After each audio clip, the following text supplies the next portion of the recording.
Il a fallu moins de 3 mois pour achever le retrait de la mission intégrée des Nations Unies pour l'assistance à la transition au Soudan. Au 29 février 2024, les Nations Unies avaient déployé 245 membres du personnel au Soudan, 88 membres du personnel à Port-Soudan et le reste à Nairobi, au Kenya et à Addis Abeba en Éthiopie. Le retrait de la mission onusienne a respecté le calendrier préconisé par l'État soudanais le 3 décembre 2023. Pour le Soudan, après 3 ans de présence, la MINUATS ne répondait plus aux besoins du pays.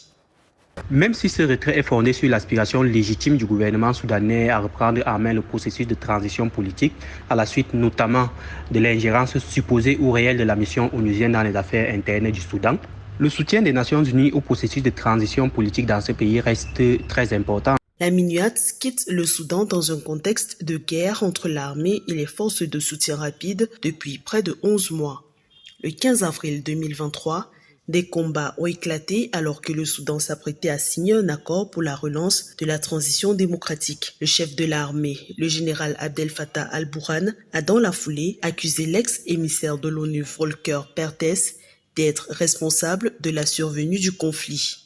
Même si ce retrait intervient à la demande du gouvernement soudanais qui estime que la mission a amplifié les divisions politiques et la souffrance des populations soudanaises, mais le dit retrait n'annihile pas les causes profondes du conflit.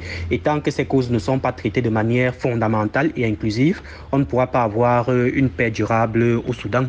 Désormais au Soudan, l'ONU se pose en médiateur pour la résolution du conflit. Le 28 février 2024, les Nations Unies ont investi de cette mission le diplomate algérien Ramtan Lamamra, envoyé personnel du secrétaire général de l'ONU au Soudan. L'organisation en appelle également les autorités soudanaises à favoriser l'acheminement de l'aide humanitaire en facilitant les mouvements du personnel de l'ONU dans le pays.